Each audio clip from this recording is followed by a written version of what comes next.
Hello बच्चों, स्वागत है आप सबका एक बार फिर से मेरे चैनल पर। बच्चों, आज से हम लोग क्लास 12 फिजिक्स का रिवीजन स्टार्ट करने जा रहे हैं। तो हम लोग बेसिकली एमपी बोर्ड फिजिक्स की बात करने वाले हैं कि जो एमपी बोर्ड का पेपर होने वाला है ना, उसमें फिजिक्स से रिलेटेड किस टाइप के क्वेश्चन आने वाले हैं।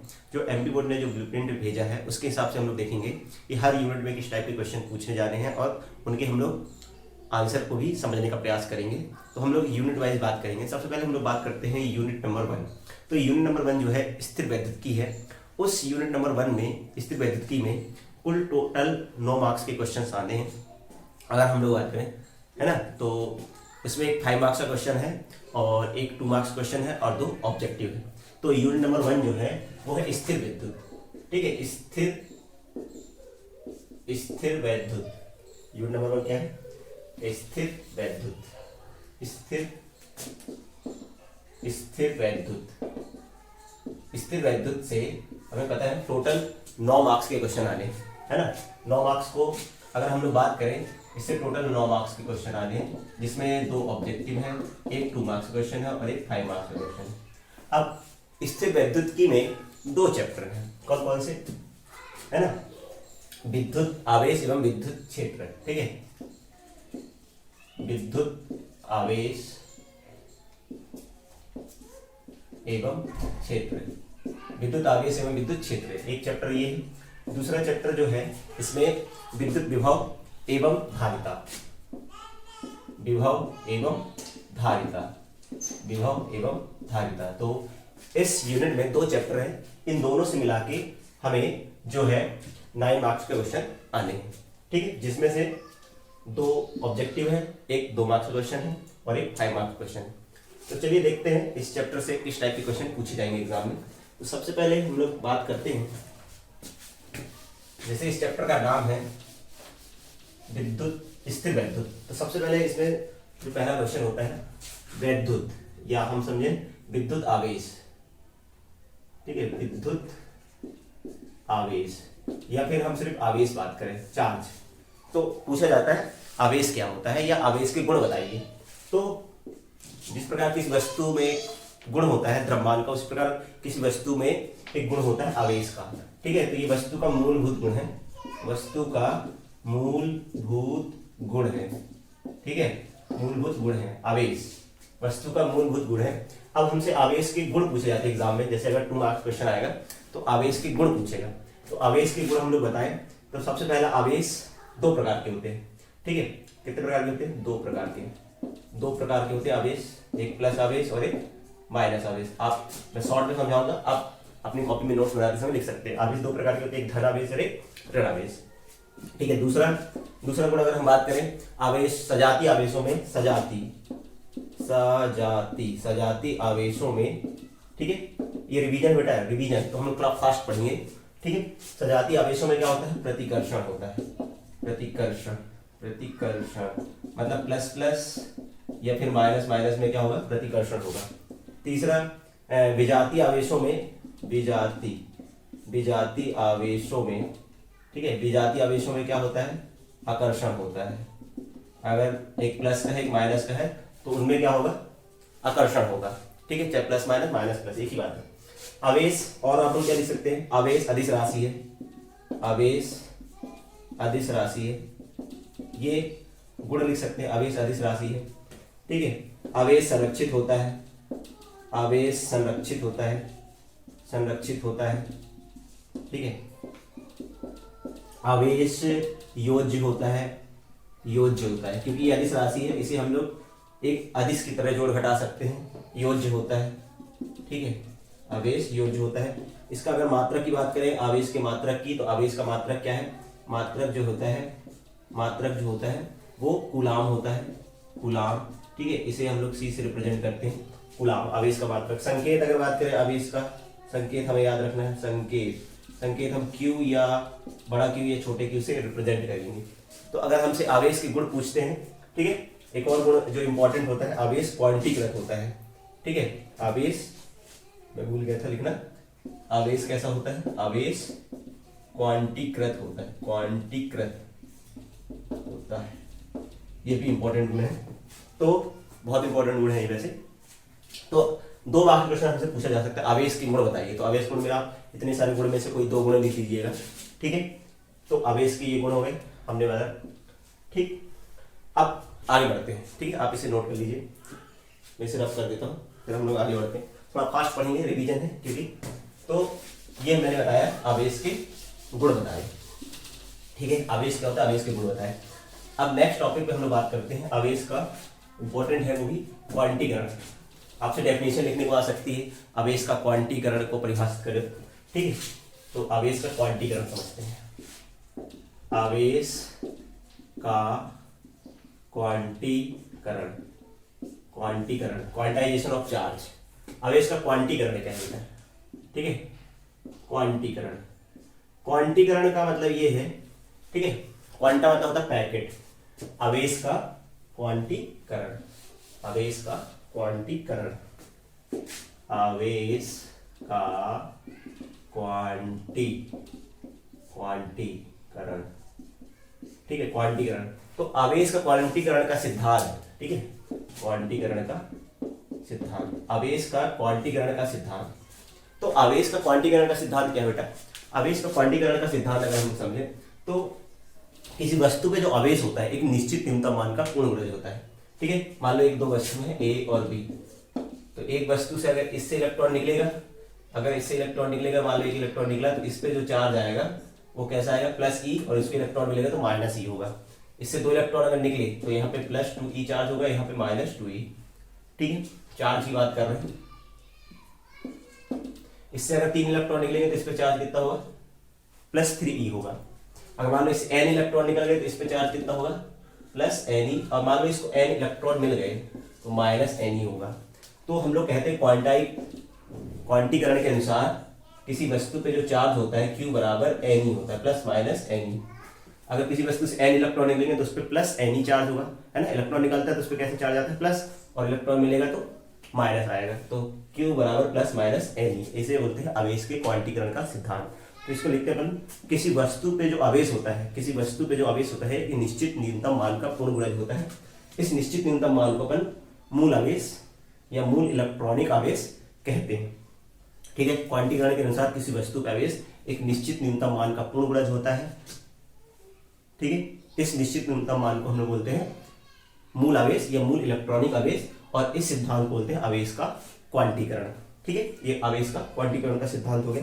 अब नेक्स्ट टॉपिक पे चलते हैं हम लोग, ठीक है। अब हम लोग बात करते हैं विद्युत क्षेत्र, विद्युत क्षेत्र पे, विद्युत क्षेत्र, ठीक है, विद्युत क्षेत्र। तो विद्युत क्षेत्र क्या होता है, 2 चीज होता है, विद्युत क्षेत्र एवं विद्युत क्षेत्र की तीव्रता। तो विद्युत क्षेत्र सिंपल है, कोई भी आवेश होता है चाहे वो प्लस हो चाहे माइनस हो, इस आवेश के चारों ओर एक क्षेत्र होता है ना, जैसे एक चुंबक होता है, चुंबक के चारों ओर एक क्षेत्र होता है जिसे हम बोलते हैं चुंबकीय क्षेत्र। पृथ्वी है, पृथ्वी के चारों ओर एक क्षेत्र होता है जिसे हम लोग बोलते हैं गुरुत्वीय क्षेत्र। इस प्रकार एक आवेश है तो आवेश के चारों तरफ एक क्षेत्र होता है जिसे हम लोग कहते हैं विद्युत क्षेत्र। तो किसी आवेश के चारों ओर का वह क्षेत्र जहां पर, क्योंकि अगर हम यहाँ पे कोई आवेश रखेंगे, जनरली हम लोग इसको परीक्षण आवेश कहते हैं, अगर हम इस पॉइंट पर, इस पॉइंट पी पर परीक्षण आवेश रखेंगे, इस पॉइंट पर इस परीक्षण आवेश को रखेंगे, तो इन दोनों में क्या होगा, परीक्षण आवेश को ये क्या करेगा, प्रतिकर्षित करेगा। अगर ये ऋणात्मक होता तो आकर्षित करता, मतलब कुल मिला के बल लगाता है।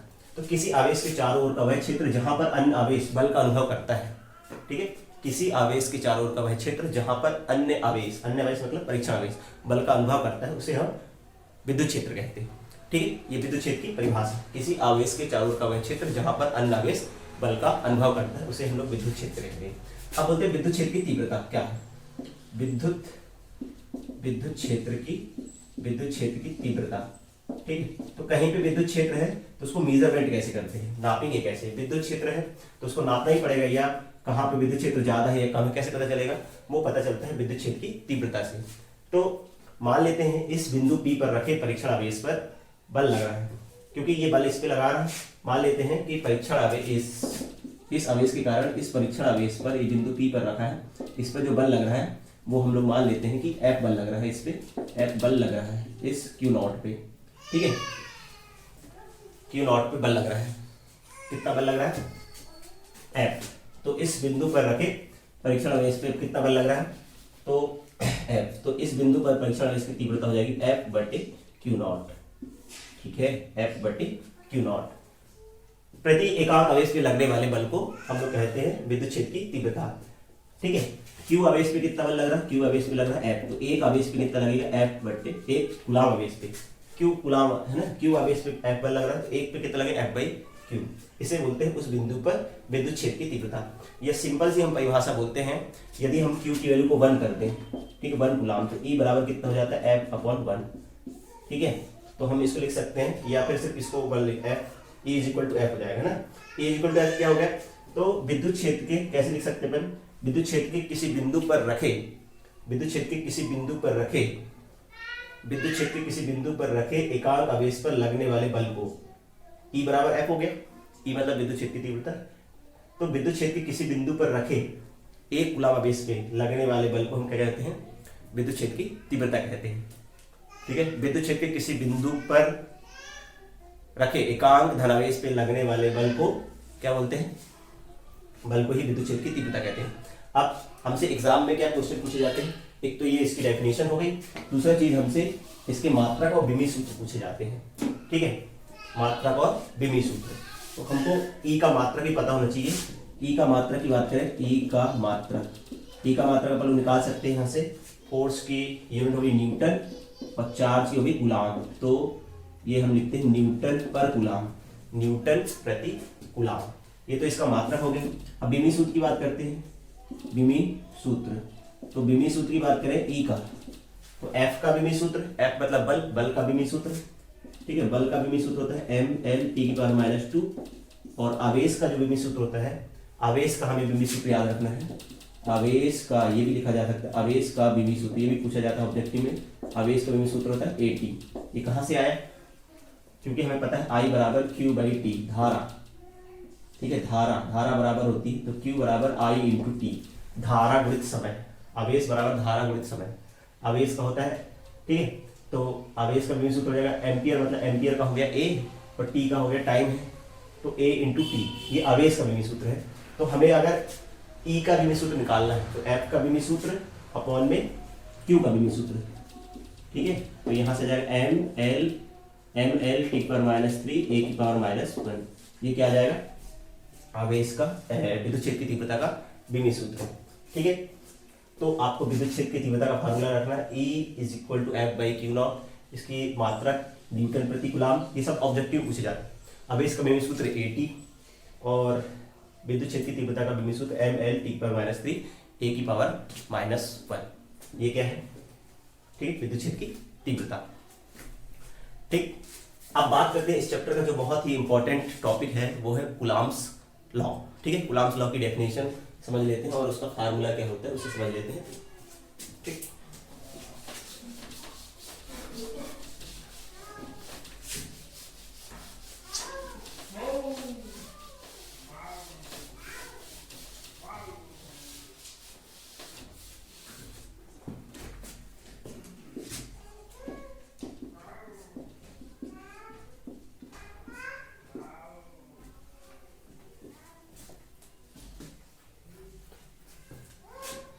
चलिए देखते हैं कूलाम का नियम क्या है।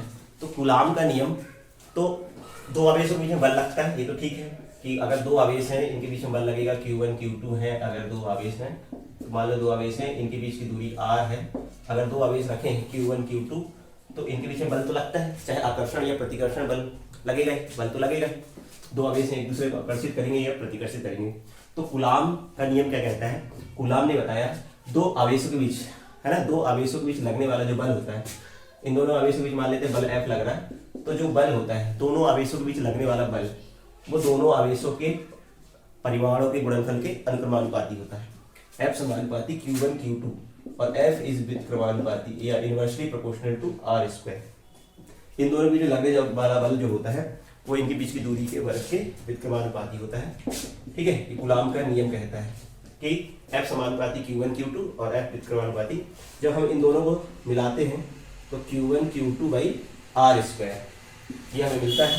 तो जब हम इस प्रोपोर्शनलिटी साइन को हटाएंगे F बराबर मिलेगा K Q1 Q2 by r square. ठीक है, F बराबर 1/4 pi epsilon naught Q1 Q2 by r square. ठीक है, इस समानुपाती निशान को हटाते थे, कांस्टेंट लगाते हैं K, इसे स्थिर वैद्युत है नियतांक कहते हैं या कूलाम नियतांक कहते हैं, कूलाम नियतांक कहते हैं। इसका मान 1/4πε होता है। और न्यूमेरिकली बात करें तो इसकी जो वैल्यू होती है वो 9 × 10⁹ होती है। तो Q1 Q2/r² न्यूटन। ठीक है, ये हो गया। तो कूलाम का नियम क्या कहता है? कूलाम का नियम ये कहता है, कूलाम का नियम दो आवेशों के बीच, ठीक है, कूलाम के नियम अनुसार दो बिंदु आवेशों के बीच, कूलाम के नियम अनुसार दो बिंदु आवेशों के बीच लगने वाले आकर्षण या प्रतिकर्षण बल का मान, आकर्षण या प्रतिकर्षण बल का मान दोनों आवेशों गुणनफल के अनुक्रमानुपाती तथा दोनों आवेशों के बीच की दूरी के वर्ग के व्युत्क्रमानुपाती होता है।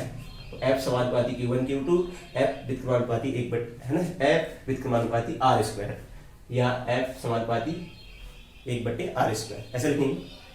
कहने का तरीका है, F जब प्रोपोर्शनलिटी साइन को हटाएंगे तो F समानुपाती Q1 Q2/r², प्रोपोर्शनलिटी साइन को हटाएंगे, है ना, इन दोनों कंबाइन किया तो F समानुपाती Q1 Q2/r²। जब इस प्रोपोर्शनलिटी साइन को हटाएंगे तो एक कांस्टेंट लगेगा K Q1 Q2/r²। इस K का मान होता है 1/4πε0। ठीक है, और यहाँ पे रख देंगे तो क्या आएगा। ठीक है, ये तो हो गया कूलाम का नियम। कूलाम के नियम के साथ साथ आपको यहाँ से एक चीज और पूछी जाती है कि कूलाम का नियम लिखिए तथा इसकी सहायता से एकांक आवेश को समझाइए। तो एकांक आवेश को कैसे परिभाषित करते हैं? एकांक आवेश, ठीक है, एकांक आवेश यूनिट चार्ज, एकांक आवेश। एकांक आवेश को कैसे परिभाषित किया जाता है? अब देखिए, अगर हम लोग यहाँ पे F की वैल्यू 9 × 10⁹ न्यूटन ले लें, ठीक है, मान लेते हैं ये समीकरण मान लेते हैं, ये 3 है और ये 4 है। तो अगर हमने बल का मान ले लिया 9 × 10⁹ न्यूटन, 9 × 10⁹ न्यूटन, और दोनों आवेशों के बीच की दूरी मान लेते हैं हम लोग 1 मीटर, और दोनों आवेश मान लेते हैं दोनों परिमाण में बराबर है, मान लेते हैं Q है। ठीक है, दोनों का मान हम लोगों ने Q मान लिया, परिमाण, दोनों आवेश जो है Q1 Q2 बराबर है। ठीक है, मान लेते हैं Q1 Q2 बराबर है और वो Q के बराबर है। ठीक, तो यहाँ पे रखेंगे 9 × 10⁹ 9 × 10⁹ Q × Q अपॉन में 1 का स्क्वायर। ठीक है, तो ये कट जाएगा, फिर 1 बचेगा, 1 = Q²/1, तो Q² बराबर 1, तो Q बराबर ±1। ठीक है, तो ये एकांक आवेश, तो एकांक आवेश आए, Q बराबर ±1 आया। तो इसको परिभाषित कैसे करते हैं? अगर समान परिमाण के, ठीक है, समान परिमाण के दो आवेश, समान परिमाण के दो आवेश, समान परिमाण के दो सजातीय आवेश, ठीक है, एक दूसरे से यदि 1 मीटर की दूरी पर हो और उनके बीच में लगने वाला प्रतिकर्षण बल 9 × 10⁹ न्यूटन हो, तो प्रत्येक आवेश को एकांक आवेश कहते हैं या इकाई आवेश कहते हैं। क्या कंडीशन लगी? समान परिमाण के दो सजातीय आवेश एक दूसरे से यदि 1 मीटर की दूरी पर हो और उनके बीच में लगने वाला प्रतिकर्षण बल कितना हो? 9 × 10⁹ न्यूटन हो, तो इन्हें हम लोग क्या बोलते हैं? इन्हें बोलते हैं हम लोग एकांक आवेश। इन दोनों आवेशों को हम क्या बोलेंगे? एकांक आवेश। तो ये हो गए कूलाम का नियम। कूलाम के नियम की सहायता से हम लोगों ने बताया एकांक आवेश क्या होता है। ठीक है, तो ये क्वेश्चन पूछा जाता है, कूलाम का नियम लिखिए तथा इसकी सहायता से एकांक आवेश को समझाइए। अब चलिए हम लोग नेक्स्ट टॉपिक पे चलते हैं। ये तो हम लोग देखा कि दो आवेशों के बीच कितना बल लगता है। ठीक, अब देखिए बिंदु आवेश के कारण किसी बिंदु पर विद्युत क्षेत्र की तीव्रता, बिंदु आवेश के कारण किसी बिंदु पर विद्युत क्षेत्र की तीव्रता, बिंदु आवेश के कारण किसी बिंदु पर विद्युत क्षेत्र की तीव्रता देखेंगे हम लोग।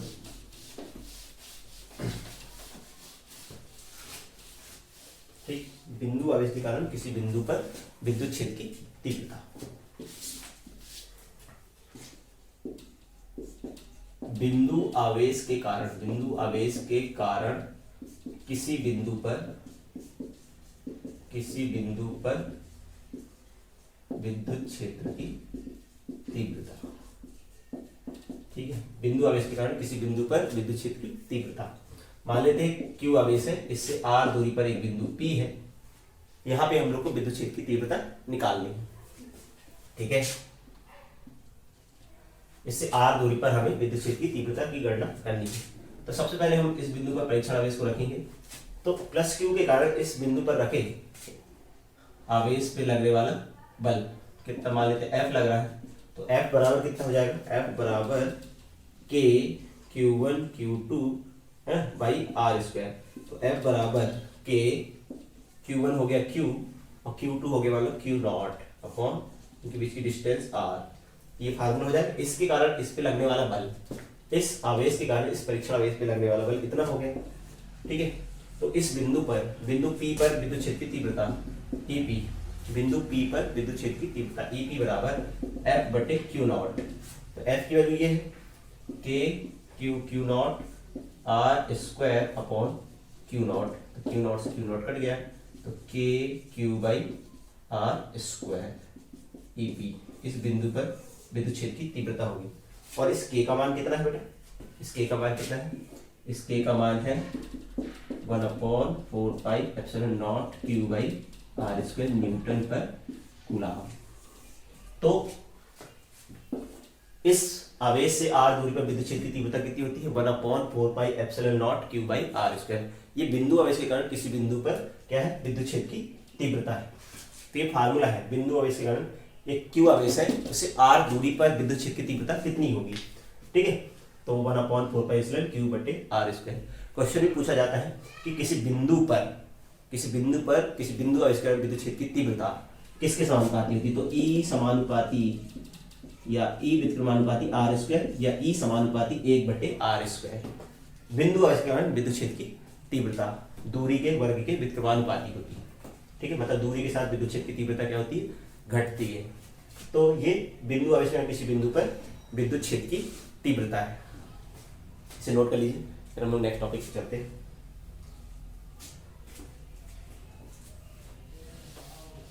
ठीक है, ये हो गया बिंदु आवेश के कारण किसी बिंदु पर विद्युत क्षेत्र की तीव्रता। अब हम लोग बात करते हैं वैद्युत द्विध्रुव की, वैद्युत द्विध्रुव की, वैद्युत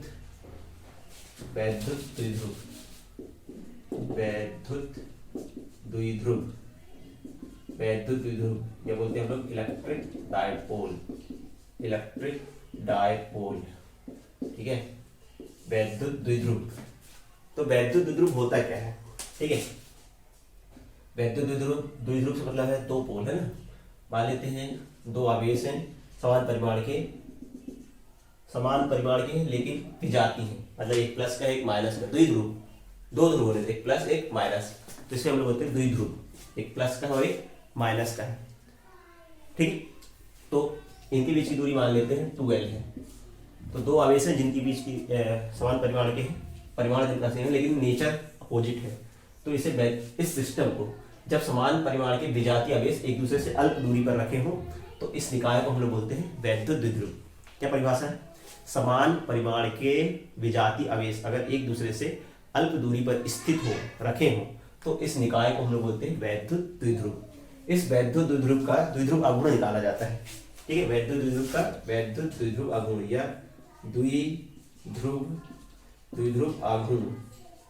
अगुण, ठीक है। इसे P से दर्शाते हैं, स्मॉल p से।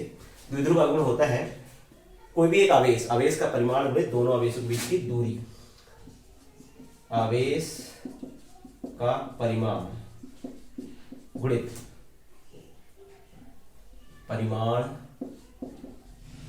दोनों आवेशों के बीच की दूरी, दोनों आवेशों के बीच दूरी, ठीक है। तो कोई भी एक आवेश ले लो Q, दोनों आवेशों के बीच की दूरी हो गई 2L, तो 2QL भी लिखते हैं या Q इंटू 2L, एक ही बात है। इसको P से रिप्रेजेंट करते हैं, ठीक है, P से रिप्रेजेंट करते दर्शाते हैं। ये फार्मूला हो गया P बराबर 2QL, 2Q इंटू L, ठीक है। इसका मात्रक भी पूछ लेते हैं कई बार, मात्रक यहाँ से मात्रक और विभव सूत्र हम लोग निकाल सकते हैं। इसका मात्रक कितना हो जाएगा, द्विध्रुव अगुण का आवेश गुणित दूरी, आवेश का हो गया कूलम इंटू मीटर, और विभव सूत्र क्या है, विभव सूत्र यहाँ से निकाल सकते हैं। आवेश का हो गया AT और दूरी का L, तो ATL एम नॉट भी लिख सकते हो, ठीक है।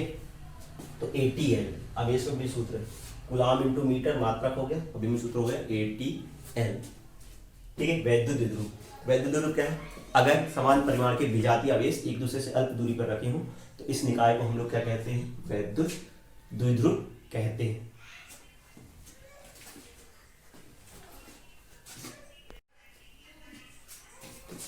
अब देखिए वैद्युत द्विध्रुव के कारण दो तरह से तीव्रताएं निकाली जाती हैं, एक तो अक्षीय स्थिति में और एक निरक्षीय स्थिति में।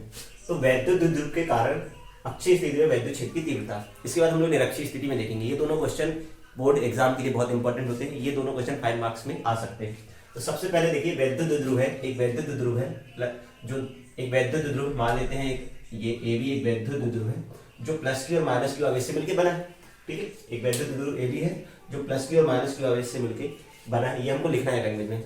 माना कि ए भी एक वैद्युत द्विध्रुव है जो प्लस क्यू और माइनस क्यू आवेश से मिलकर बना है, जिनकी बीच की दूरी 2l है। एग्जाम में लिखना है 2 लाइन, है ना। माना ए भी एक वैद्युत द्विध्रुव है जो प्लस क्यू और माइनस क्यू आवेश से मिलकर बना है, जिनके बीच की दूरी कितनी है, 2l है।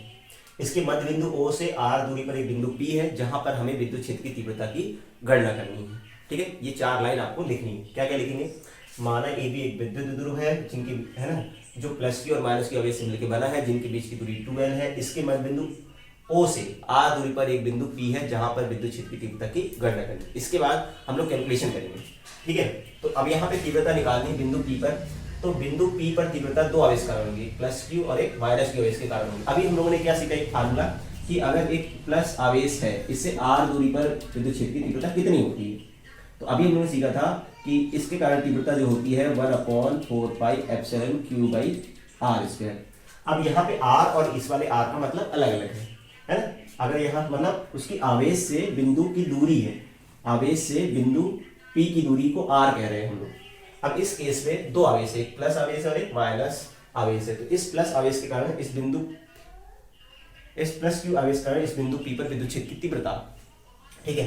तो सबसे पहले बात करें प्लस क्यू आवेश के कारण, प्लस क्यू आवेश के कारण, प्लस क्यू आवेश के कारण बिंदु P पर विद्युत क्षेत्र की तीव्रता, विद्युत क्षेत्र की तीव्रता, इस बिंदु P पर विद्युत क्षेत्र की तीव्रता निकालना है। तो देखिए इसके कारण निकाले हम लोग, तो E1 बोल रहे हैं 1/4πε/q/q/। अब यहां से यहां तक की डिस्टेंस लेंगे, A से P तक की दूरी, क्योंकि बिंदु P पर A पर है, आवेश जो है A पर है, A से P तक की दूरी लेंगे, ये AP का स्क्वायर। अब इसकी दिशा क्या होगी, अब इसकी जो दिशा होगी, क्योंकि ये अगर हम यहाँ पे एक परीक्षण आवेश रखें Q0, तो ये वाला आवेश इस आवेश को क्या करेगा, प्रतिकर्षित करेगा। मतलब यहाँ पे दिशा होगी E1 की दिशा, है ना, दूर होगी A से P की ओर, मतलब AP वेक्टर के अनुदिश, ठीक है। मतलब A से अनुदिश का मतलब है A से P की तरफ होगी, अनुदिश होगी, AP के अनुदिश। इसी तरह हम लोग निकाले माइनस क्यू आवेश के कारण, माइनस क्यू आवेश के कारण। अब मैं नहीं लिख रहा हूं, माइनस क्यू आवेश के कारण, मीनिंग वही है, माइनस क्यू आवेश के कारण बिंदु P पर विद्युत क्षेत्र की तीव्रता। हम लोग क्या लिखेंगे, E2 बराबर 1/4πε/q/।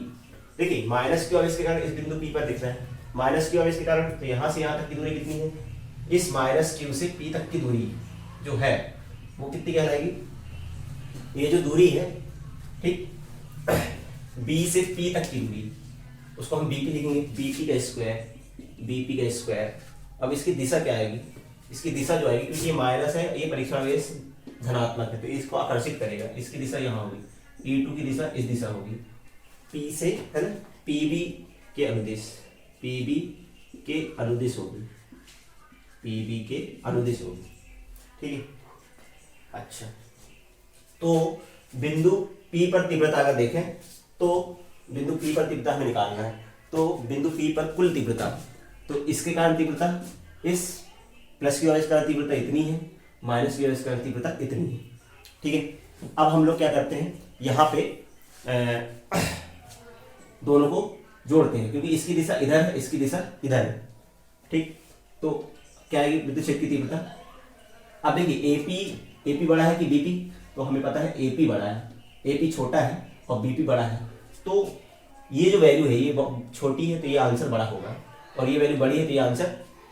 तो चूंकि since AP is greater than BP, अतः E1 बड़ा होगा E2 से, तो E1 बड़ा होगा E2 से, तो हमें परिणामी तीव्रता निकालनी, परिणामी तीव्रता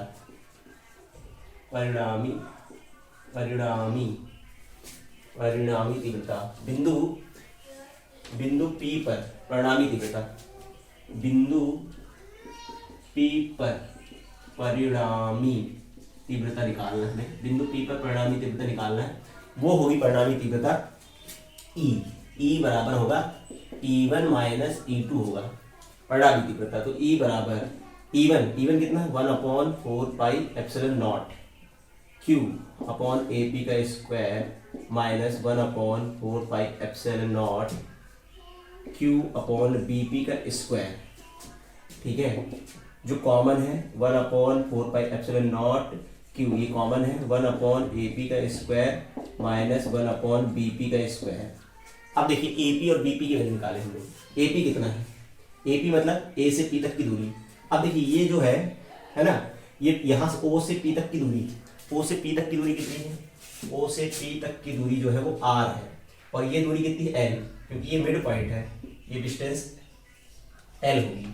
तो हमको AP चाहिए, ये डिस्टेंस कितनी है, ये डिस्टेंस R है, ये डिस्टेंस L है, तो ये AP कितना हो जाएगा, AP जो होगा 1/4 pi epsilon naught Q। AP जो है वो है R माइनस L का होल स्क्वायर है। और BP कितना है, BP यहाँ से यहाँ तक की डिस्टेंस है, तो हमें पता है यहाँ से यहाँ तक की डिस्टेंस निकाली, यहाँ से यहाँ तक, ये डिस्टेंस R है, ये डिस्टेंस L है ना, ये डिस्टेंस निकालनी है, ये डिस्टेंस L है, ये डिस्टेंस R है, तो टोटल डिस्टेंस कितनी रहेगी, R प्लस L का होल स्क्वायर। अब हमें इसे सॉल्व करना है, ठीक है, अब इसे हमें थोड़ा सॉल्व करना है। तो 1/4 पाई एप्सिलॉन नॉट Q, थोड़ा सा मैथ्स लगाएं, एलसीएम R माइनस L का होल स्क्वायर और R प्लस L का होल स्क्वायर, इसको यहाँ ले जाए, R प्लस L का whole square minus R minus L का होल स्क्वायर। ठीक है, अब इसको सॉल्व करें, एक स्टेप और बढ़ाएं आगे, 1/4 पाई एप्सिलॉन Q, नीचे देखिए दोनों का होल स्क्वायर है, R माइनस L और R प्लस L, इसको ऐसे लिख सकते हैं अपन, होल स्क्वायर। और यहाँ A प्लस B, यहाँ A माइनस B का फार्मूला लगाए, तो A R square L square plus 2RL minus R square L square minus 2RL आएगा। ये आ गए हम लोग, अगले स्टेप पे चलते हैं। 1/4 pi epsilon naught Q, bracket open करें, R square minus L square, यहाँ पे A minus B, A plus B का फार्मूला लगाएंगे, तो A square minus B square हो जाएगा। अब यहाँ पे माइनस को ओपन करें, ब्रैकेट को ओपन करें, R square minus L square plus 2RL, ये ब्रैकेट ओपन करेंगे, कुछ कट रहा है, R स्क्वायर से R स्क्वायर, L स्क्वायर से L स्क्वायर, ये कट गया। अब क्या चीज बच रही है वो लिखें, ठीक है, क्या क्या बच गया, 1/4 पाई एप्सिलॉन नॉट Q क्या बचा, 2RL 4RL, नीचे कितना बचा, ऊपर हो गया 4RL, ठीक है, Q 4RL अपॉन में क्या बचा, R स्क्वायर L स्क्वायर की पावर 2, ये बचा। इसको थोड़ा सा अरेंज करके लिखें अगर हम लोग, तो 1/4 पाई एप्सिलॉन Q, इसको हम लोग लिख रहे हैं, देखिए आगे पीछे कर रहे हैं, ठीक है, ये 4 है तो 4 को मैंने लिखा 2 इंटू 2, और ये Q को मैंने इधर ले लिया 2QL, ठीक है, और ये R को इधर अलग कर दिया, देखिए 4 तो 2 2 4, QRL, आगे पीछे लिखा बस, R स्क्वायर L स्क्वायर की पावर 2, ये लिखा। और हमें पता है 2QL क्या होता है, 2QL हमें पता है P बराबर होता है 2QL, P moment, dipole moment, अभी हमने पढ़ा था द्विध्रुव आघूर्ण, P बराबर होता है 2QL, इस चीज को हम लोग P लिख सकते हैं 1/4 pi epsilon 2PR upon R square L square की पावर 2, ऐसे लिखा जा सकता है इस चीज को, ये लिखे न्यूटन पर कूलम, ठीक है, इसको लिखा जा सकता है 1/4π2pr। अब कंसिडर कर लेते हैं, ये थोड़ा सा एजम्पशन है, लेट इफ यदि यदि यदि यदि यदि यदि यदि द्विध्रुव का आकार बहुत छोटा है, ठीक है, या हम बोले यदि L बहुत छोटा है, L बहुत छोटा है R से, तो L स्क्वायर को नगण्य मानने पर, नगण्य लेने पर, यदि L बहुत छोटा है या द्विध्रुव का आकार बहुत छोटा है, अपन लिखेंगे ना स्टेटमेंट, यदि द्विध्रुव का आकार बहुत छोटा है तो L स्क्वायर को नगण्य मानने पर तो क्या मिलेगा 1/4πε0 2pr अपॉन, ये 0 हो जाएगा तो r की पावर 4, तो यहाँ से 1/4πε यहाँ से कट जाएगा तो 2p अपॉन r³ न्यूटन पर कूलाम। ये बिंदु P पर परिणामी तीव्रता आएगी, और ये फार्मूला इंपॉर्टेंट है और यही डेरिवेशन का आंसर भी है। इस वैद्युत द्विध्रुव के कारण अच्छी स्थिति में विद्युत क्षेत्र की तीव्रता का सूत्र है 1/4πε0 2p अपॉन r³ न्यूटन पर कूलाम। अभी हम लोगों ने पढ़ा था इसके पहले जस्ट बिंदु आवेश के कारण किसी बिंदु पर विद्युत क्षेत्र की तीव्रता, तो वहां पे क्या था q/r²।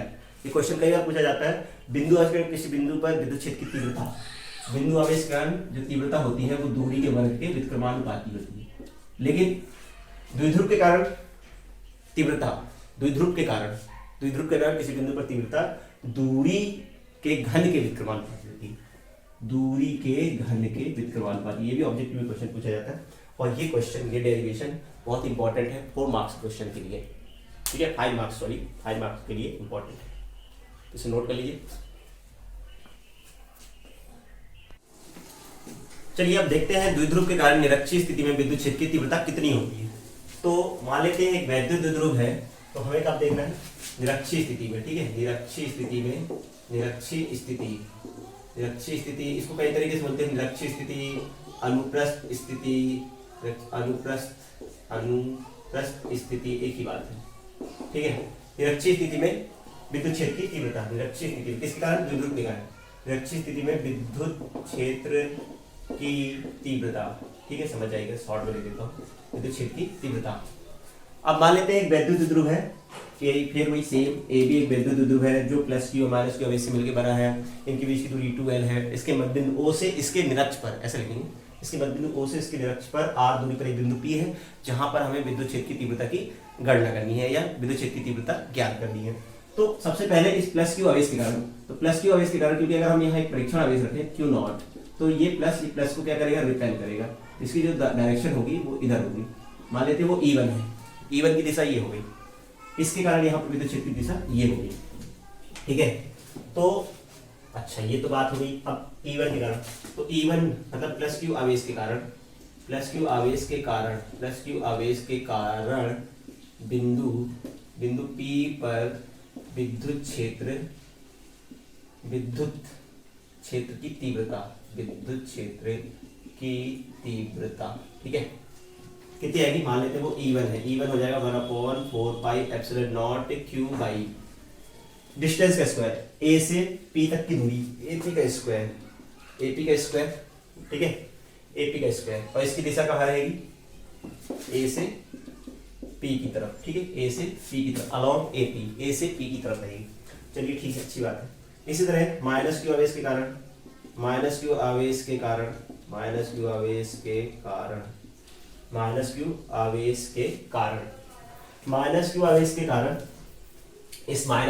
कारण इसकी दिशा कहाँ पे होगी, ये तो इसको, ठीक है, ये तो इसके कारण इधर होगी, इसके कारण क्या होगी, क्योंकि ये माइनस है, ये इसको आकर्षित करेगी, इसकी दिशा इधर होगी, E2 होगी के कारण विद्युत क्षेत्र की तीव्रता, ठीक है, E2 जो आएगा 1/4πε0 q/BP का स्क्वायर, और इसकी दिशा कहाँ होगी, P से B की तरफ होगी, PB वेक्टर की अनुदिश होगी, यही होगी, है कि नहीं।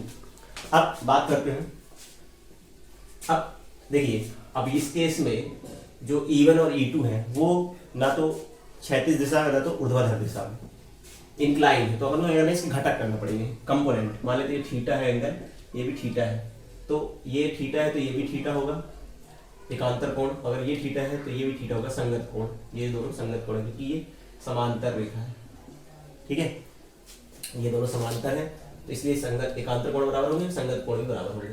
अब E1 और E2 की बात करें, E1 और E2, ठीक है।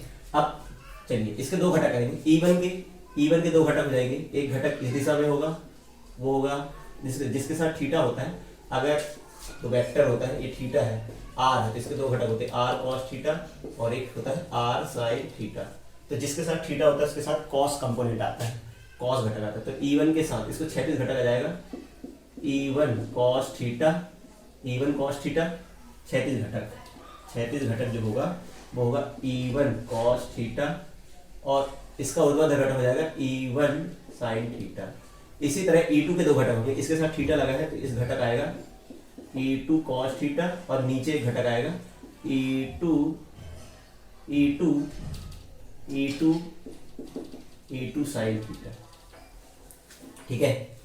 अच्छा ये दूरी कितनी है r, O से P तक की दूरी r है, ये दूरी l है, ये दूरी l है। अगर हम पाइथागोरस प्रमेय लगाएं इस वाले त्रिभुज में, किसी एक त्रिभुज में ये दूरी कितनी है r है, ये दूरी l है, तो ये कहते हैं कि under root R square plus L square, दोनों में R square plus L square होगी, जो AP और BP दोनों बराबर होंगे under root R square plus, Pythagoras प्रमेय लगाएंगे तो ये आएगा under root R square plus L square, ये आएगा। देखिए परिमाण में तो है ना, चूंकि अगर हम लोग बात करें, चूंकि AP बराबर BP है या PB है, इसलिए E1 तथा E2 परिमाण में है ना, परिमाण में बराबर है, परिमाण में बराबर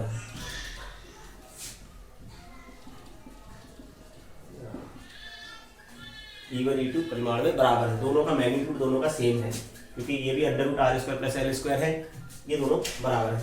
बट लेकिन ना तो ये क्षैतिज दिशा में ना तो ऊर्ध्वाधर दिशा में, इनके दो घटक होंगे ना, E1 के दो घटक होंगे क्षैतिज दिशा में, E1 cos ऊर्ध्वाधर दिशा में, तो ठीक है ये तो बराबर है। इसलिए E1 E2 के घटक करने पर, तो E1 के क्षैतिज घटक E1 cos थीटा, ऊर्ध्वाधर घटक E2 sin थीटा, ठीक है। E1 तथा E2 के घटक करने पर, E1 तथा E2 के घटक करने पर है ना, E1 तथा E2 के घटक करने पर तो E1 cos थीटा क्षैतिज घटक और E2 sin थीटा क्या है, ऊर्ध्वाधर घटक। इसी तरह ये तो E1 के घटक करने पर, ये E1 के घटक करने पर, ठीक है, E1 के घटक करने पर मान लेते हैं, E1 के घटक करने पर। इसी तरह E2 के घटक कर लेते हैं, E2 के घटक करने पर, E2 के घटक कंपोनेंट करने पर, ठीक है, तो E2 cos थीटा क्षैतिज घटक और E2 sin थीटा ऊर्ध्वाधर घटक, ठीक है। E1 का क्षैतिज घटक E1 cos थीटा, ऊर्ध्वाधर घटक E1 sin थीटा, E2 का क्षैतिज घटक E2 cos theta, E2 sin theta ऊर्ध्वाधर घटक, ठीक है, ये घटक हो गए। अब चूंकि E1 E2 बराबर है, परिमाण में बराबर है, लेकिन इसलिए E1 sin थीटा बराबर E2 sin थीटा भी बराबर होंगे, ठीक है। अगर E1 E2 बराबर है, दिख रहा है AP और BP बराबर है, परिमाण तो बराबर है, इसलिए E1 sin थीटा और E2 sin थीटा परिमाण में बराबर होंगे, लेकिन इनकी दिशा क्या है, बराबर है, लेकिन दिशा में क्या है, लेकिन दिशा में विपरीत है। इसलिए ये दोनों एक दूसरे को क्या करेंगे, E1 E2 एक दूसरे को क्या कर देंगे, निरस्त कर देंगे। इसलिए ये दोनों घटक एक दूसरे को क्या कर देंगे, एक दूसरे को निरस्त कर देंगे, या इसलिए ये दोनों एक दूसरे को क्या कर देंगे, एक दूसरे को निरस्त कर देंगे, या इनका परिणाम ही शून्य होगा, ऐसे कह सकते हैं हम लोग, क्योंकि E1 sin थीटा और E2 sin थीटा परिमाण बराबर है, दिशा विपरीत है, अतः इनका, इसलिए ये दोनों घटक एक दूसरे को निरस्त कर देंगे या इनका परिणाम ही शून्य होगा। लेकिन E1 E2 बराबर है ना, लेकिन E1 cos थीटा और E2 cos थीटा एक ही दिशा में है, ये एक ही दिशा में है, एक ही दिशा में है अतः एक ही दिशा में है, E1 cos थीटा बराबर तो है लेकिन एक ही दिशा में है, अतः बिंदु P पर परिणामी तीव्रता कितनी आएगी, बिंदु P पर परिणामी तीव्रता, बिंदु P पर परिणामी तीव्रता निकालना है, बिंदु P पर परिणामी तीव्रता EP बराबर 2E cos थीटा, इन दोनों को जोड़ देंगे, E1 cos theta plus E2 cos theta, दोनों को जोड़ देंगे, है ना, एक्चुअली वैसे लिखेंगे इस स्टेप में, ठीक है। बिंदु P पर परिणामी तीव्रता निकालना है, तो E1 cos theta plus E2 cos theta, और E1 E2 बराबर है, और E1 E2 बराबर, इसलिए हम 2E1 cos थीटा या 2E2 cos थीटा लिख सकते हैं। क्यों लिख सकते हैं, क्योंकि E1 बराबर E2 है, दिख रहा है, क्योंकि E1 बराबर E2 है, दोनों परिमाण में क्या है, बराबर है, इसलिए दोनों जुड़ जाएंगे। अच्छा, E1 का मान कितना है, E1 का मान कितना है 2, E1 का मान कितना है, कोई भी रख दो, E1 चाहे E2, 1/4 Q बाई AP का स्क्वायर इंटू कॉस थीटा। और अगर हम लोग देखें त्रिभुज में, ठीक है, त्रिभुज कोई से भी ले लो, त्रिभुज APOA या POB, त्रिभुज APB में, तो AP बराबर जो है, AP बराबर तो अपन को पता है, या AP का स्क्वायर बराबर R square plus L square, ये तो दिख रहा है, और कॉस थीटा, इस वाले त्रिभुज में कॉस थीटा भी निकाल सकते हैं, कॉस थीटा ये थीटा है, आधार बटे कर्ण L बटे under root R square plus L square. तो अगर हम ये सम्मान इधर रख दें तो क्या मिलेगा, EP बराबर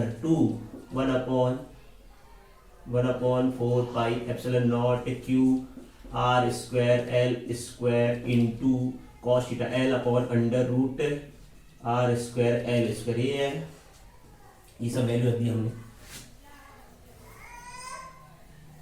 अब बस इसको थोड़ा सा सॉल्व करना है, मैथ है थोड़ा सा।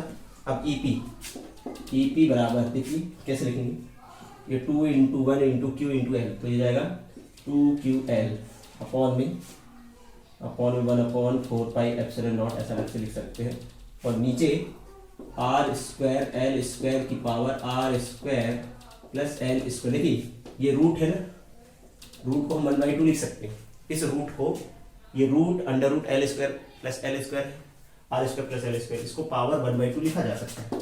और 2QL क्या होता है, P, पहले भी हम लोगों ने पढ़ा है, 1/4 पाई एप्सिलॉन नॉट, ठीक है, इसको हम P लिख सकते हैं, ये चीज को P, क्योंकि P बराबर होता है 2QL, विध्रुव आघूर्ण, ये हम लोग पहले पढ़ चुके हैं। और यहाँ देखिए इसकी पावर 1 है, इसकी पावर 1/2, P हो जाएगा 3/2, तो EP आ गया, ठीक है, न्यूटन पर लॉ। एक फार्मूला तो ये हो गया, लेकिन यदि L बहुत छोटा है, R से, तो EP बराबर 1/4 pi epsilon not P upon, इसको 0 मान लेंगे, R स्क्वायर की पावर 3/2, P कट जाएगा इधर से, तो EP बराबर 1/4 pi epsilon P upon R की न्यूटन पर कूलाम, ये फार्मूला जाएगा। देखिए बस क्या फर्क है, अक्षीय और निरक्षीय में क्या फर्क है, अक्षीय में इधर पे 2 था और इधर पे, तो ऐसे कह सकते हैं, जो अक्षीय स्थिति में जो तीव्रता होती है, वो निरक्षीय स्थिति की डबल होती है, डबल ऑफ निरक्षीय, जैसे पूछा भी गया है, ठीक है। अगर हम अक्षीय और निरक्षीय स्थिति की तीव्रता का अनुपात बताओ 2, निरक्षीय और अक्षीय स्थिति की तीव्रता का अनुपात हो जाएगा 1/2, या हम बोले निरक्षीय स्थिति में तीव्रता अक्षीय स्थिति की आधी होती है, या अक्षीय स्थिति में तीव्रता निरक्षीय स्थिति की डबल होती है, ऐसा कह सकते हैं। तो ये भी डेरिवेशन बहुत इंपॉर्टेंट है, और इन दोनों में से एक क्वेश्चन के आने की संभावना रहती है, इसे नोट कर लीजिए।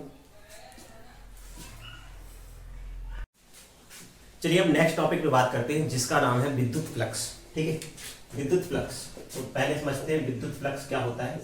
विद्युत फ्लक्स, इलेक्ट्रिक फ्लक्स कहते हैं। तो विद्युत फ्लक्स क्या होता है, बेसिकली विद्युत क्षेत्र में स्थित किसी पृष्ठ के लंबवत निकलने वाली बल रेखाओं की संख्या को हम लोग विद्युत फ्लक्स कहते हैं। ठीक है, विद्युत क्षेत्र में स्थित किसी सतह से या किसी पृष्ठ से गुजरने वाली बल रेखाओं की संख्या को, बल रेखा मतलब विद्युत क्षेत्र को दर्शाने के लिए हम लोग विद्युत क्षेत्र को दर्शाने की कुछ रेखाएं बनाते हैं। जैसे चुंबकीय क्षेत्र को दर्शाने के लिए हम लोग कुछ रेखाएं बनाते हैं, जैसे चुंबकीय बल रेखाएं कहते हैं। उसी तरह विद्युत क्षेत्र को दर्शाने के लिए हम लोग विद्युत बल रेखाओं का उपयोग करते हैं। ठीक है, तो विद्युत क्षेत्र में किसी सतह की लंबवत गुजरने वाली बल रेखाओं की संख्या को, परिभाषा क्या है, विद्युत क्षेत्र में स्थित किसी पृष्ठ के लंबवत गुजरने वाली बल रेखाओं की संख्या को हम लोग क्या कहते हैं, विद्युत फ्लक्स कहते हैं। ठीक है, तो अगर मान लेते हैं कोई पृष्ठ है, मान लो एक पृष्ठ है ऐसा, उससे गुजरने वाली बल रेखाओं, ऐसी विद्युत बल रेखाएं निकल रही हैं, ये विद्युत बल रेखाएं निकल रही हैं, ये सतह होगी।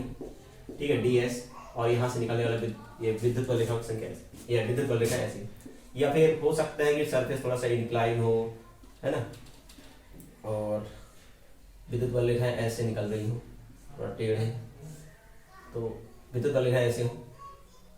ठीक है, ऐसे, तो इसका क्षेत्रफल सदिश इधर आएगा थीटा। तो बेसिकली इसका फार्मूला है, इसको फाई से दर्शाते हैं, फाई ई लिखते हैं। ठीक है, फाई ई, उसका फार्मूला दिया जाता है डी फाई ई। इस अगर यहाँ पे छोटा सा पृष्ठ ले, इस सतह पर छोटा सा पृष्ठ ले, कोई भी पृष्ठ ले ले ds, ठीक है, ds, यहाँ पे एक सतह ले ले, इसका क्षेत्रफल मान लो ऐसे, तो यहाँ से निकलने वाला फ्लक्स होता है ds होता है, E डॉट ds, विद्युत फ्लक्स।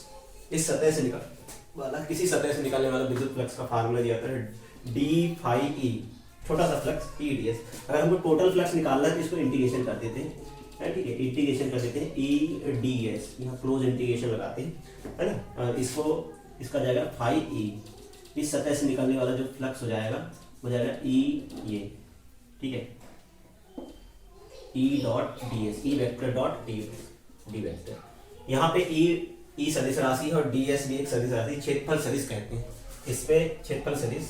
ठीक है, जनरली जो खुली सतह होती है, खुली सतह के लिए क्षेत्रफल सदिश, जैसे ये हथेली एक सतह है ना, खुली सतह, इससे इसका जो एरिया वेक्टर होगा इस सतह के लंबवत होता है। जो खुली सतह होती है, या अपन बोलते हैं जो एरिया वेक्टर होता है, क्षेत्रफल सदिश बोलते हैं हम लोग।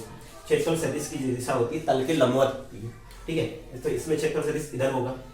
ठीक है, इसको और हम अच्छे तरीके से लिखें तो ये जिस फार्मूले को हम लोग ऐसे लिखते हैं, फाई ई बराबर E ds cos थीटा लिखा जाता है।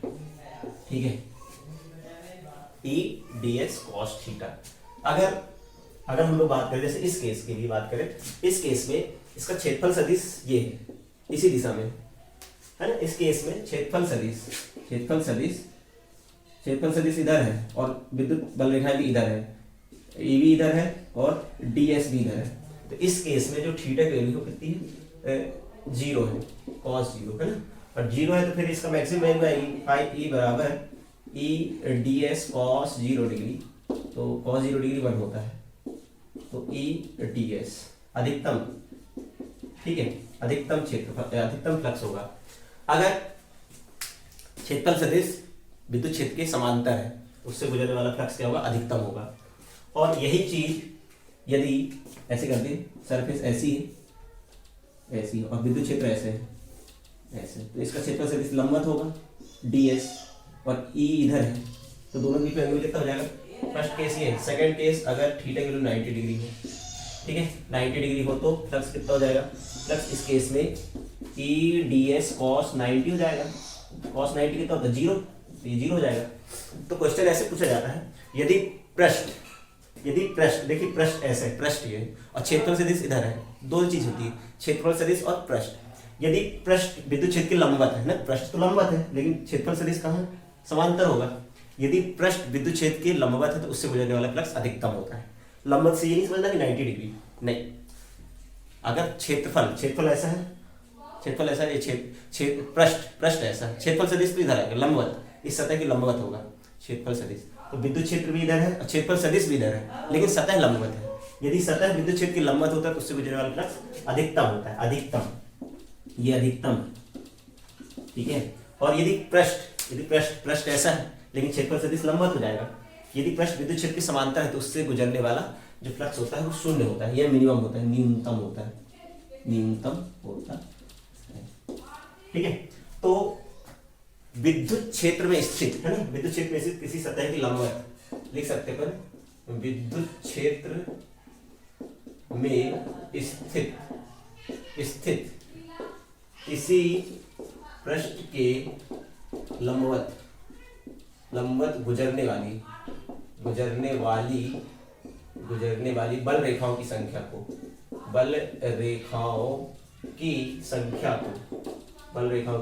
को विद्युत फ्लक्स कहते हैं।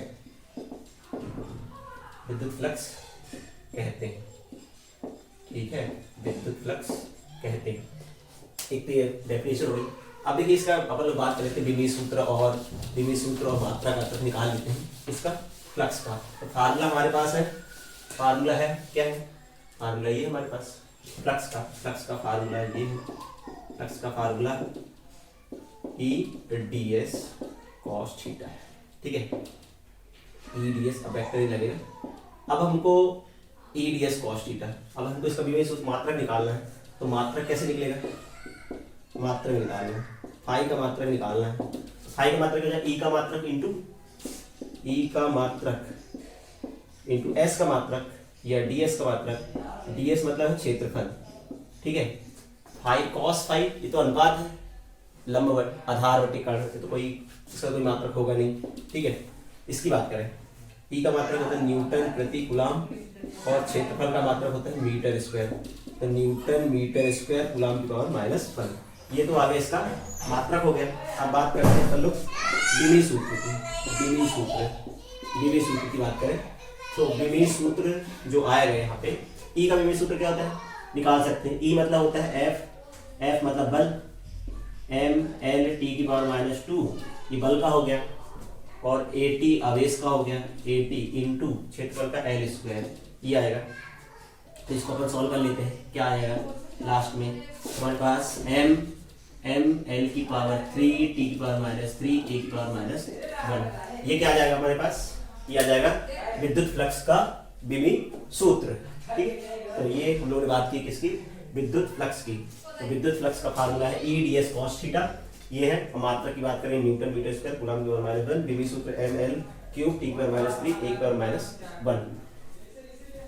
अब इसके बाद जाती है इस चैप्टर की बहुत ही इंपॉर्टेंट, सबसे इंपॉर्टेंट जो एग्जाम में आने लगी होती है, वो है गॉस थ्योरम। तो हम लोग देखेंगे कि गॉस थ्योरम क्या है और उसका प्रूफ बहुत इंपॉर्टेंट है, 5 मार्क्स क्वेश्चन आता है, तो आप इसे नोट कर लीजिए पहले। चलिए अब देखते हैं गॉस प्रमेय क्या है और इसको कैसे सिद्ध करते हैं। ठीक है, ये क्वेश्चन बहुत इंपॉर्टेंट होता है एग्जाम के लिए। तो गॉस प्रमेय क्या होती है, तो गॉस के अनुसार किसी बंद पृष्ठ से निकलने वाला संपूर्ण विद्युत फ्लक्स। ठीक है, बंद पृष्ठ कैसे हो सकती है, लेकिन हम लोग यहाँ पे गोली सतह की बात करेंगे। मान लेते हैं एक गोला है, ठीक है, गोले के अंदर एक आवेश रखा है, इसके केंद्र पर मान लेते हैं +q आवेश रखा है। तो इस गोले से या इस संपूर्ण गोले से निकलने वाला विद्युत फ्लक्स कितना होगा। तो गॉस ने बताया था कि किसी बंद पृष्ठ के अंदर उपस्थित आवेश के कारण उससे निकलने वाला संपूर्ण विद्युत फ्लक्स होता है, वो होता है Q/ε0। तो गॉस प्रमेय क्या कहता है कि किसी बंद पृष्ठ से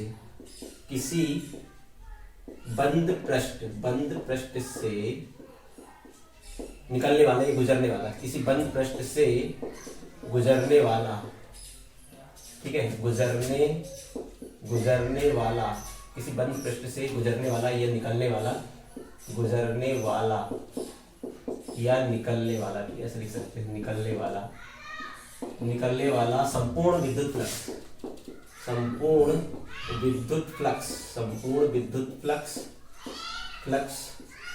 उस बंद पृष्ठ के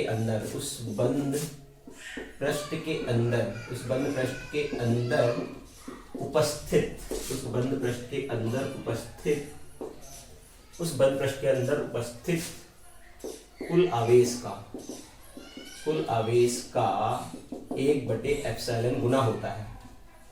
1/ε गुना होता है, ये गॉस प्रमेय कहता है। इसका मतलब जो टोटल फ्लक्स है E जो है कुल विद्युत फ्लक्स, इसको अपन E लिखते हैं, वो होता है integration E vector dot ds बराबर होता है Q/ε0। ये गॉस प्रमेय है। अब देखिए इसे सिद्ध करते हैं, प्रूफ, इसको कैसे प्रूफ करते हैं। तो मान लेते हैं गोला है, मान लो कि ये गोला है जिसकी त्रिज्या r है, इसके केंद्र पर मान लेते हैं गोला है, ठीक है, एक गोला है जिसकी त्रिज्या r है, इसके केंद्र पर प्लस क्यू आवेश रखा है। मान लेते हैं गोली सतह है या गोली पृष्ठ है, इसके केंद्र पर जिसकी त्रिज्या r है एक आवेश रखा है। ठीक है, तो सबसे पहले अपन लोग बात करें, यहाँ पे एक छोटा सा पृष्ठ ले, इसको बोले ds वेक्टर। अगर ds लेंगे तो ds वेक्टर इधर होगा। ठीक है, ये क्षेत्रफल है इस गोले का, या हम इस छोटा सा पार्ट लेंगे, भाग लेंगे, इस गोले का एक छोटा सा भाग ले जिसका क्षेत्रफल ds है, तो ds वेक्टर इधर होगा बाहर की तरफ। ठीक है, गोली सतह की लंबवत लेते हैं, पर लंबवत अंदर की या बाहर की तरफ, हम लोग बाहर की तरफ ले रहे हैं। जनरली जो बंद सतह होती है उनके लिए क्षेत्रफल सदिश बाहर की ओर लिया जाता है। ठीक है, तो ये इसका क्षेत्रफल सदिश एक छोटा सा भाग या छोटा सा क्षेत्रफल लेंगे तो उसका जो क्षेत्रफल सदिश होगा बाहर की तरफ होगा। अब अगर बात करें इस बिंदु, यहाँ पे एक बिंदु और P मान लें। ठीक है, यहाँ पे इस सतह पर हम एक छोटा सा बिंदु माने P, ये बिंदु P माने इस सतह पर। ठीक है, इस पर एक बिंदु P माने, तो उस बिंदु P पर विद्युत क्षेत्र की तीव्रता कितनी होगी। ठीक है, तो अपन को लिखना पड़ेगा, मान लेते हैं एक गोली सतह S है ना, जिसकी त्रिज्या r है। मान एक गोली सतह S है जिसकी त्रिज्या r है, जिसके केंद्र पर प्लस q आवेश रखा है। ठीक है, तो हमको इस गोले से निकलने वाला संपूर्ण विद्युत फ्लक्स निकालना है। तो सबसे पहले इस प्लस q आवेश के बिंदु P पर विद्युत क्षेत्र की तीव्रता, q आवेश के कारण बिंदु P पर विद्युत क्षेत्र की तीव्रता निकालें, विद्युत क्षेत्र की तीव्रता निकालते हैं। ठीक है, विद्युत क्षेत्र की तीव्रता, तो EP या E बराबर 1/4πε। अगर यहाँ पे P है बिंदु पे, तो P बिंदु पर तीव्रता कितनी जाएगी, Q/r²। ये होगी तीव्रता, ये होगी। इसकी दिशा क्या होगी, AP के अनुदिश होगी, O से P की तरफ होगी, यही होगी, O से P की तरफ बाहर की होगी। तो यहाँ पे जो E होगा, ये जो E होगा वो भी बाहर की तरफ होगा, क्योंकि अगर यहाँ पे परीक्षा आवेश रखेंगे Q0 और Q क्या होगा, प्रतिकर्षण होगा।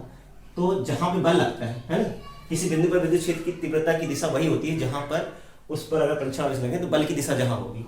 तो अगर हम Q रखेंगे Q0, तो Q और Q0 में प्रतिकर्षण होगा तो बल बाहर की तरफ लगेगा। ठीक है, अच्छा बात है। E और ds की दिशा होगी। तो इस छोटे से पृष्ठ ds से गुजरने वाला इस अल्प पृष्ठ ds से गुजरने वाला विद्युत फ्लक्स कितना हो जाएगा, विद्युत फ्लक्स वो लेगा E d phi is equal to, है ना, किया जाएगा E.ds। तो E.ds cos थीटा, ये छोटा सा फ्लक्स आ जाएगा। ठीक है, तो ये इक्वेशन 1 है, ये इक्वेशन 2 है। अपन क्या करें, समीकरण 2 में E का मान रख दो, समीकरण 2 में E का मान रखने पर समीकरण 2 में E का मान रखेंगे तो क्या मिलेगा, d phi बराबर 1/4πε/q/r² ds। ये है। और बेसिकली अगर हम लोग बात करें तो थीटा की वैल्यू कितनी है, हमको पता है E और ds के बीच में एंगल 0 डिग्री है, तो ये आएगा। ठीक है, d phi e जाएगा, E ds आएगा। ठीक है, cos 0 हो जाएगा, cos 0 1 हो जाएगा, cos 0 1 होता है। तो ये अब यहाँ पे इसलिए अपन ने 1, ठीक है, तो यहाँ पे E ds बस। अब हमको इस गोले से निकालना है संपूर्ण विद्युत फ्लक्स। ये तो इस छोटे से पृष्ठ से, इस पृष्ठ से अल्प पृष्ठ, इस छोटे से पृष्ठ अल्प पृष्ठ ds से गुजरने वाला विद्युत फ्लक्स है। तो संपूर्ण पृष्ठ S से गुजरने वाला विद्युत फ्लक्स, ठीक है, निकालना है। इंटीग्रेशन कर देंगे दोनों तरफ इंटीग्रेशन करेंगे तो हमको इंटीग्रेशन करने पर 1/4πε0 q/r² ds, तो 1/4πε/q/r² इंटीग्रेशन ds, यहाँ पे जाएगा phi e ds। ठीक है, यहाँ पे बंद इंटीग्रेशन लगा देते हैं, क्लोज इंटीग्रल लगाया जाता है वैसे। ठीक है, टोटल निकालना है तो ये आ गया। और ds क्या है, बेसिकली ds क्या है, ds इस गोले के छोटे छोटे पृष्ठों को जोड़ेंगे तो हमें क्या मिलेगा, संपूर्ण फ्लक्स मिल जाएगा, संपूर्ण पृष्ठ मिल जाएगा। ds मतलब छोटे छोटे पृष्ठों का क्षेत्रफल को जोड़ेंगे तो पूरे गोले का पृष्ठ मिलेगा। तो phi e बराबर 1/4πε0 q/r²। गोले का पृष्ठ कितना होता है, 4πr²। यहाँ से 4π कैंसिल, r² से r² कैंसिल, तो हमारे पास क्या बचा, तो फ्लक्स बराबर आ गया Q बटे एप्सिलॉन नॉट, मतलब I बराबर Q इंटू 1/एप्सिलॉन नॉट। यही है, यही गॉस प्रमेय है, यही गॉस प्रमेय है। ठीक है, यही गॉस प्रमेय है। तो ये क्वेश्चन 5 मार्क्स क्वेश्चन आता है। सबसे पहले इसकी डेफिनेशन है ना, किसी बंद पृष्ठ से गुजरने वाला या निकलने वाला संपूर्ण विद्युत फ्लक्स उस पृष्ठ के अंदर उपस्थित कुल आवेश का 1/एप्सिलॉन गुना होता है। तो फाई ई बराबर इंटीग्रेशन ई डी एस। ठीक है, तो अब सबसे पहले मान लेते हैं कि गोली सतह है ऐसे है, जिसके केंद्र पर प्लस क्यू आवेश रखना है, जिसकी त्रिज्या आर है। तब अपन को इस गोले से निकलना है, संपूर्ण विद्युत फ्लक्स निकालना है। तो प्लस क्यू आवेश का बिंदु पी पर तीव्रता मान लेते हैं, इस छोटे से पृष्ठ पर एक बिंदु पी है। अल्प पृष्ठ ds से गुजरने वाला flux d phi E ds है ना, छोटा सा फ्लक्स निकालेंगे, क्योंकि छोटा सा क्षेत्रफल है तो यहाँ पे जो आएगा छोटा सा फ्लक्स निकालेंगे, d फाई ई निकालेंगे, छोटा सा flux E D S cos theta की वैल्यू 0 डिग्री है, तो ये आ गया। तो ई डी एस, अब क्या करेंगे, ई की वैल्यू को यहाँ से रख देंगे, ई की वैल्यू को समीकरण 1 से रखेंगे, यहाँ से जो कांस्टेंट है सबको बाहर 1/4 epsilon Q by are square बाहर, इंटीग्रेशन ds का इंटीग्रेशन ds मतलब इस छोटे इस गोले को हमने बहुत छोटे छोटे प्रश्नों में बांटा था, जिसका क्षेत्रफल ds था। ds को जोड़ देंगे तो क्या मिलेगा, इस गोले का पृष्ठ क्षेत्रफल मिलेगा। क्षेत्रफल कितना जाएगा, पाई आर स्क्वायर, गोले का वक्र पृष्ठ 4 पाई आर स्क्वायर। इसको काटेंगे तो ये मिलेगा, और यही गॉस थ्योरम। एक तो ये गॉस थ्योरम हो गई इंपॉर्टेंट है ना पेपर के लिए। इसके साथ साथ इस गॉस प्रमेय की सहायता से हम लोग को, मेरा डस्टर कहाँ चला गया, इसके साथ साथ हम लोग को गॉस प्रमेय की सहायता से कूलाम के नियम की व्युत्पत्ति पूछी जाती है। मैं डस्टर ढूंढ लेता हूँ अपना। तो अब गॉस प्रमेय की सहायता से कूलाम के नियम की व्युत्पत्ति, ये भी एग्जाम में क्वेश्चन 5 मार्क्स का आता है। ठीक है, तो देखिए इसको समझ लेते हैं, ये भी सिंपल ही है। गॉस प्रमेय की सहायता से गॉस प्रमेय की सहायता से कूलाम के नियम की व्युत्पत्ति, गॉस प्रमेय की सहायता से कूलाम के नियम की व्युत्पत्ति समझ लेते हैं। ठीक है, गॉस प्रमेय की सहायता से कूलाम के नियम की व्युत्पत्ति। ठीक है, गॉस प्रमेय की सहायता से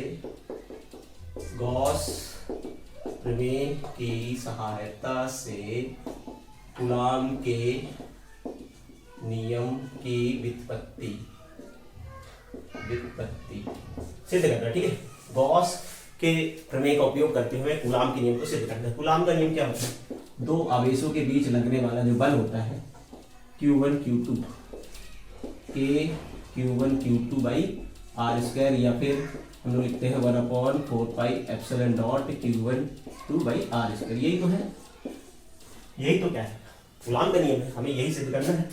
ठीक है, चलिए देख लेते हैं। तो मान लेते हैं कि एक प्लस क्यू आवेश है, इससे r दूरी पर एक बिंदु P है। ठीक है, या इस यहाँ पे एक आवेश रखा है, Q0 रखा है, या कोई भी आवेश रखा है। ठीक है, तो अभी सबसे पहले हम लोग क्या करेंगे, सबसे पहले इस बिंदु पर तीव्रता निकालें। इस बिंदु P पर हम लोग क्या निकालें, तीव्रता। देखिए तीव्रता निकाल के हम लोग क्या करेंगे, क्योंकि हमें पता है E बराबर होता है F बाई Q0 होता है, तो F बराबर कितना हो जाएगा, E इंटू Q0। ठीक है, तो हमको सिद्ध करना है ये। तो सबसे पहले हम लोग क्या करेंगे, हम लोग इस पॉइंट P पर विद्युत क्षेत्र की तीव्रता निकालेंगे बाय यूजिंग गॉस थ्योरम। सबसे पहले गॉस प्रमेय की सहायता से हम लोग इस बिंदु P पर क्या निकालेंगे, विद्युत क्षेत्र की तीव्रता निकालें। चलिए निकालते हैं। इसके लिए हम लोग क्या करेंगे, अगर हमको बिंदु P पर विद्युत क्षेत्र की तीव्रता चाहिए तो हम लोग क्या करेंगे, हम लोग मान लेते हैं इस O को केंद्र मानकर और R त्रिज्या लेकर हम लोग एक गोले की रचना करेंगे। ठीक है, O को केंद्र मानकर और R त्रिज्या लेकर, जो इन दोनों आवेशों के बीच की दूरी है या इस बिंदु P की दूरी है, हम लोगों ने O को केंद्र मानकर R त्रिज्या लेकर एक गोले की रचना की। अब हमें इस बिंदु P पर विद्युत क्षेत्र की तीव्रता निकालनी है। ठीक है, विद्युत क्षेत्र की तीव्रता अगर मिल जाएगी, तीव्रता गुणित आवेश कर देंगे तो हमें ये मिलेगा। चलिए देखते हैं कैसे करते हैं। तो सबसे पहले हम लोग क्या करेंगे, गॉस प्रमेय की सहायता से बिंदु P पर विद्युत क्षेत्र की तीव्रता निकालेंगे। ठीक है, तो देखिए अच्छा चलिए ठीक है, सबसे पहले देखिए फ्लक्स कितना होगा। ठीक है, तो अगर अपन एक गोला माना, एक O को केंद्र का त्रिज्या के गोला बनाया, तो अगर यहाँ पर एक सरफेस ले ds, ठीक है, तो यहाँ पर विद्युत क्षेत्र की तीव्रता बाहर की तरफ होगी, क्योंकि इस बिंदु पर अगर आप परीक्षण आवेश रखेंगे तो इस पर बल यहाँ लगेगा ds। ठीक है, और ये तो हो गया, विद्युत क्षेत्र की तीव्रता की दिशा इधर हो गई। अच्छा, और क्षेत्रफल सदिश भी इधर ही होगा, ds। ठीक है, यहाँ पे बिंदु P था, ध्यान रखना, यहाँ पे बिंदु P था, विद्युत क्षेत्र की तीव्रता भी इधर होगी और ds भी इधर होगी। तो सबसे पहले हम लोग बात करें फ्लक्स की परिभाषा से।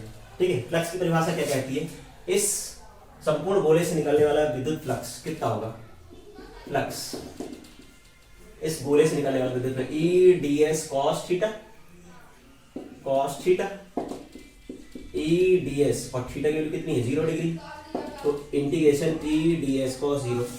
E क्योंकि अपन कहीं बात करें, यहाँ पे बात करें कहीं भी, क्योंकि यह सरफेस में हम कहीं भी बिंदु ले, E की वैल्यू क्या रहेगी, नियत रहेगी। क्यों, क्योंकि E जो डिपेंड करती है वो दूरी पे, और दूरी बदल नहीं रही है, आवेश बदलेगा नहीं, आवेश फिक्स है। यहाँ पे अगर बात करें, यहाँ पे बात करते तो यहाँ पे तीव्रता की दिशा इधर होती, कहीं भी बात करो तीव्रता की दिशा इधर होती, और तीव्रता की वैल्यू कितनी होती, इतनी होती, फिक्स होती। क्यों, डिस्टेंस फिक्स है, दूरी फिक्स है, इस बिंदु की यहाँ से दूरी फिक्स, आवेश भी फिक्स है, बस आवेश फिक्स है और दूरी फिक्स है, इसलिए तीव्रता बदलेगी नहीं। मतलब इस गोले के हर सतह पर विद्युत क्षेत्र की तीव्रता E होगी, इसलिए E कांस्टेंट है।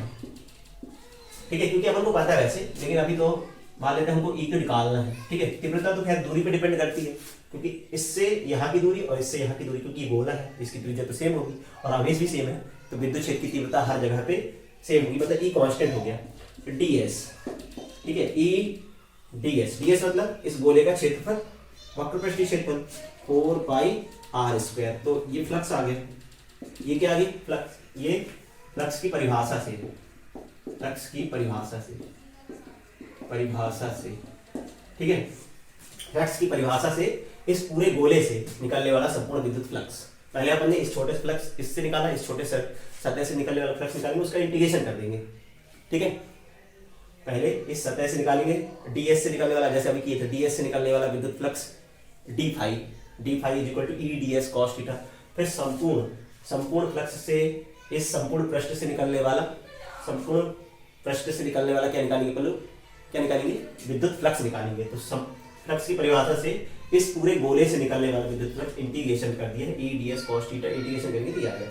अब गॉस प्रमेय की सहायता से, गॉस प्रमेय क्या कहता है, गॉस प्रमेय क्या कहता है, इस गोले से निकलने वाला, गॉस प्रमेय से संपूर्ण गोले S से निकलने वाला विद्युत फ्लक्स कितना होगा, ये गॉस प्रमेय क्या कहता है कि जो फ्लक्स होगा टोटल, क्योंकि इस गोले के अंदर आवेश Q है तो वो इतना होना चाहिए, Q/ε0, ये गॉस प्रमेय कहता है। तो समीकरण 1 और समीकरण 2, समीकरण 1 तथा समीकरण 2 से, समीकरण 1 तथा 2 से क्या आएगा, फाई, दोनों फाई की वैल्यू है, तो अपन यहाँ से इक्वेट कर देते हैं, E is equal to 1/4 pi, E into 4 pi r square बराबर Q/ε0। तो E बराबर 1/4 पाई r स्क्वायर Q/ε0। तो E बराबर, इस बार अरेंज करके लिख देते हैं, 4 पाई ε0 इधर और Q/r स्क्वायर, ये आगे। तो हम लोगों ने क्या प्राप्त किया, इसके गॉस प्रमेय की सहायता से हम लोगों ने इस बिंदु P पर विद्युत क्षेत्र की तीव्रता ज्ञात की। ये क्वेश्चन ही पूछा जा सकता है एग्जाम में कि गॉस प्रमेय की सहायता से किसी बिंदु पर विद्युत क्षेत्र की तीव्रता के लिए व्यंजक ज्ञात करो, तो ये अपन निकाल सकते हैं, ये तो हम लोग पहले भी निकाल चुके थे। अब उस लोग वो पूछते हैं कि कूलाम के नियम की व्युत्पत्ति करना है। ठीक है, तो अगर हम लोग हमने जैसे इस बिंदु P पर परीक्षण आवेश Q0 रखा है, तो इस परीक्षण आवेश पे लगने वाला बल कितना हो जाएगा, Q0 पर लगने वाला बल, Q0 पे लगने वाला बल, क्योंकि E जो होता है वो होता है F/Q0, F बराबर कितना हो जाएगा, E इंटू Q0। तो F बराबर Q0 इंटू E, या E इंटू Q0, या F बराबर Q0 इंटू E। तो F बराबर Q0 और E की वैल्यू हम लोग निकाल चुके हैं, E की वैल्यू कितनी आई, 1/4 पाई एप्सिलॉन Q/r स्क्वायर, इन दोनों को मल्टीप्लाई कर दें तो 1/4 पाई ε0 Q0 बाई r स्क्वायर। यही तो न्यूटन, यही तो है कूलाम का नियम, यही तो कूलाम का नियम है। अगर दो आवेश है Q और Q0, शुरू में मैंने क्या लिया था, दो आवेश थे Q और Q0, Q1 Q0 थे, इनके बीच की दूरी R है, तो उनके बीच में बल कितना लगेगा 1/4 Q1 Q2, Q1 हो गया Q, Q2 हो गया Q0 और उनके बीच की दूरी R है। तो यही, तो हम लोगों ने यही सिद्ध किया, गॉस के प्रमेय का उपयोग करते हुए हम लोगों ने कूलाम के नियम को सिद्ध किया। ठीक है, ये तो ये दोनों क्वेश्चन पूछे जा सकते हैं और पूछे ही जाते हैं कि गॉस प्रमेय की सहायता से किसी बिंदु पर विद्युत क्षेत्र की तीव्रता ज्ञात करो। अगर ऐसा बोलता है तो यहाँ तक करना है, और यदि बोलता है कूलाम के नियम की व्युत्पत्ति करो, तो उसमें अपन लोग ये मान लेंगे कि इस बिंदु P पर एक परीक्षण आवेश Q0 रखा है, Q0 पे लगने वाला बल हो जाएगा, बल होता है आवेश गुणित विद्युत क्षेत्र की तीव्रता, आवेश हो गया Q0, विद्युत क्षेत्र की तीव्रता ये थी, तो ये, और यही कूलाम का नियम है, यही कूलाम का नियम, ठीक है, यही कूलाम का नियम है।